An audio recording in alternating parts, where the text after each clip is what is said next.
दोस्तों नमस्कार, मैं हूं रवि प्रकाश। आप सब हैं मेरे खास और कहना चाहूंगा एक ही बात कि कर दिखाओ कुछ ऐसा कि दुनिया बनना चाहे आपके जैसा। दोस्तों एक बार की बात है, एक व्यक्ति के मन में एक विचार आया कि यार जिस तरह से दुनिया में हर एक चीज का मूल्य होता है उसी तरह से इंसान का भी तो कुछ ना कुछ मूल्य होगा।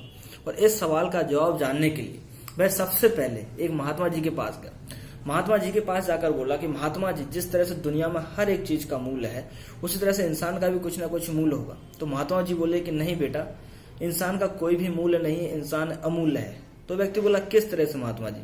तो महात्मा जी ने उसको इस सवाल का जवाब समझाने के लिए उसको एक वस्तु दी और बोले इसको बाजार में जाओ, हर व्यक्ति से इसका मूल्य पूछना पर बेचना किसी को भी नहीं, उसके बाद में तुम्हें इस सवाल का जवाब सही तरीके से दूंगा। व्यक्ति बड़ा खुश हुआ, उस चमकती हुई चीज को लेकर बाजार गया। सबसे पहले उसने एक संतरे वाले को वो वस्तु दी।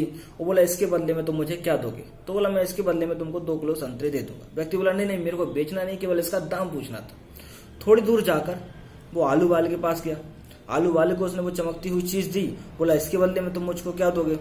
तो बोला मैं इसके बदले में तुमको 10 किलो आलू दे दूंगा, इससे ज्यादा कुछ नहीं दे पाऊंगा। व्यक्ति बोला नहीं, मेरे को बेचना नहीं, केवल इसका दाम पूछना था। ऐसे करते करते करते कई लोगों के पास गया, फिर एक सुनार के पास पहुंचा। सुनार को जब उसने वो चमकती हुई चीज दी तो सुनार बोला कि मैं इसके बदले में तुम्हें 5 लाख रुपए दूंगा, 5 लाख से 1 रुपए ज्यादा नहीं दे सकता। वो बोला नहीं, मेरे को बेचना नहीं है, बस इसका दाम पूछना था। करते करते करते कई लोगों के पास जाता गया। लास्ट में वो पहुंचा हीरे के व्यापारी के पास। और हीरे के व्यापारी के पास जैसे ही वो चीज लेकर पहुंचा, उस चमकती हुई चीज को हीरे के व्यापारी ने जब उसको देखा तो देखते ही दंग रह गया और उस व्यक्ति से बोला कि ये तुम्हें मिला कहां से? तो व्यक्ति बोला आप उस चीज को छोड़ो, आप तो बताओ इसके बदले में आप क्या दे सकते हो? हीरे का व्यापारी बोला मैं कुछ भी नहीं दे सकता हूँ, आप बोलो आपको क्या चाहिए, आप जो बोलोगे मैं वो आपको दे सकता हूँ। व्यक्ति बोला मतलब? बोले इसका कोई भी मूल्य नहीं, अगर पूरा दुनिया का पैसा इकट्ठा कर लिया जाए तब भी इसका मूल्य नहीं चुकाया जा सकता, इतनी कीमती चीज है। व्यक्ति इस सवाल का जवाब जानकर बड़ा खुश हुआ और महात्मा जी के पास गया। महात्मा जी को सारी घटना बताई। महात्मा जी बड़े खुश हुए और बोले बस मैं भी तुमको यही समझाना चाहता था कि इसी तरीके से जिसका इसका कोई मूल्य नहीं था, ये अमूल्य वस्तु थी, इसी तरीके से इंसान का भी कोई मूल्य नहीं है, इंसान भी अमूल्य है।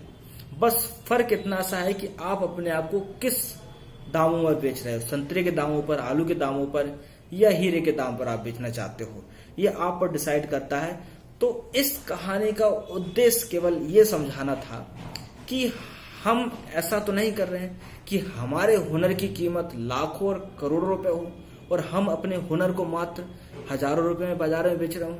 किसी ऐसी जगह पर कर रहे हो जो हमें हजारों रुपए दे रहा हो और हमारे हुनर से लाखों करोड़ों रुपए कमा रहा हो। जब हमारे अंदर इतना हुनर है, जिस तरह से हर व्यक्ति के अंदर कुछ ना कुछ हुनर होता है और वो अपने हुनर के दम पर लाखों करोड़ों रुपए जब कमा सकता है तो वो हुनर क्यों किसी को हम हजारों के दामों पर बेचे? तो दोस्तों आज यहीं पर अपनी बात को समाप्त करते हैं। अगली बार मिलते हैं एक नई कहानी के साथ। धन्यवाद।